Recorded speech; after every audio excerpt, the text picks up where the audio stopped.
استغفر الله العظيم من كل ذنب عظيم. قدامك يا رسول الله، يا حبيب الله، يا سيدي يا رسول الله، قدامك يا حبيب الله، استغفر الله. احسنت. انت شيخ هذا حق سعودي.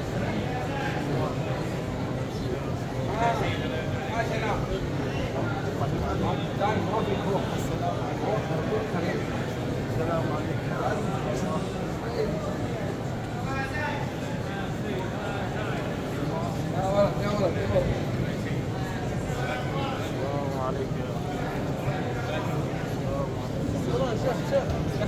هلا يا شيخ، هلا يا شيخ.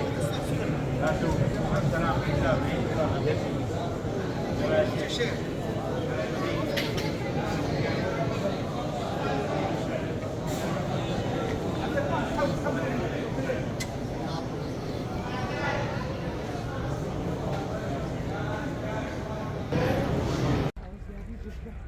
तीन दिन असी मक्के 3 दिन ਪਰਸੋਂ ਆਏ ਨੇ ਹਜ਼ਰਤ ਸਾਹਿਬ ਜੀ ਦਾ ਲੈ ਕੇ ਆਇਆ ਸੀ ਨਾ ਤੁਹਾਨੂੰ 에어ਪੋਰਟ ਤੋਂ। ਆਹੋ। ਸਾਡਾ ਆਪਣਾ अच्छा ਦੱਸਿਆ ਸੀ ਮੈਂ ਲੈ ਕੇ ਉੱਥੇ ਜੱਦੇ ਵਾਲੇ ਜੱਦੇ ਵਾਲੇ 에어ਪੋਰਟ ਤੋਂ। ਦਿਲਬਰ ਦੇ ਹਾਂਜੀ ਕਾਸਮ ਗੁੱਜਰ।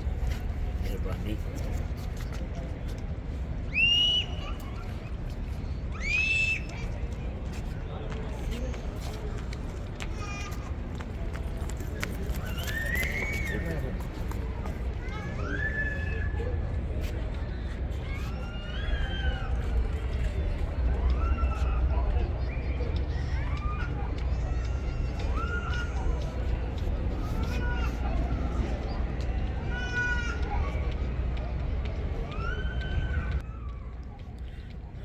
जी अस्सलाम वालेकुम। ये शहदाए उहद है और हज़रत अमीर हमज़ा सैयदुलशहदा रज़ी अल्लाह तआला अन्हु, ये उनकी आरामगाह है। और अल्लाह नबी करीम सल्लल्लाहु अलैहि वसल्लम के जितने सहाबा गुलाम जंग उहद में शहीद हुए, अल्लाह उनके दर्जे बुलंद फरमाए। और पूरी उम्मत की जो इस्लाम की बुनियाद इन शहदा के पाक खून पे खड़ी है, ये पाक खून उनकी बुनियाद बना और आज पूरी दुनिया में इस्लाम फैला हुआ है। अल्लाह सहाबा इकराम और आले मोहम्मद, आले बैत, ज़वाज मुताहरात और हजूर सल्लल्लाहु अलैहि वसल्लम के दर्जात क़यामत तक बुलंद फरमाए। और हमारा यहाँ आना इस बात की दलील है कि हमें क़यामत तक नस्लों दर नस्ल शहदाए उहद से प्यार है। अल्लाह सब का आना कबूल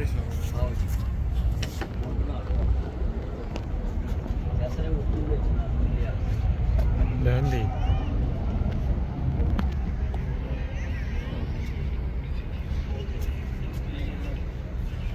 क्लोज करके पकड़ दी।